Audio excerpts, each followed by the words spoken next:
శ్రీమాత్రే నమః. అందరికీ నమస్కారం అండి. లలితా సహస్రనామంలో 79వ శ్లోకం. తాపత్రయాగ్ని సంతప్త సమహ్లాదన చంద్రికా తరుణి తాపసారాధ్య తనుమధ్య తమోపహ. భావం: ఆధ్యాత్మిక, అధిభౌతిక, అధిదైవిక తాపములనేడి అగ్నిచేత తప్పింపజేయబడిన వారలకు మిక్కిలి సంతోషమును కలిగిజేయునట్టి వెన్నెల వంటిది. ఎప్పుడూ తరుణ వయసు అనగా ఒకే రీతి యౌవనము తపస్సు చేయువారిచే ఆరాధింపబడునది. కృషించిన అనగా సన్నని కటి ప్రదేశము అనగా నడుము గలది. చీకటిని లేదా అజ్ఞానమును పోగొట్టు. ఒక్క నిమిషం కళ్ళు మూసుకోండి. ఒక మనిషి జీవిత సమస్యలతో అలసిపోయి ఉన్నాడు. మనసులో భయం, బాధ, అయోమయం అన్నీ కలిసిపోయాయి.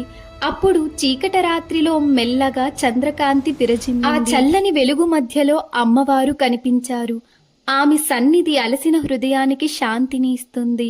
ఋషులు కూడా ఆమెను ధ్యానిస్తూ తపస్సు చేస్తున్నారు.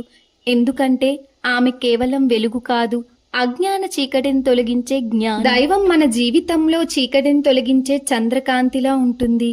మనము ఎంత కష్టాల్లో ఉన్నా ప్రశాంతత, జ్ఞానం చివరి వరకు మార్గం చూపుతాయి. లలిత అమ్మవారి కృప మన అందరిపై ఉండాలి. ఆమె మన జీవిత చీకట్లను జ్ఞానంతో తొలగించాలి. శ్రీమాత్రే నమః.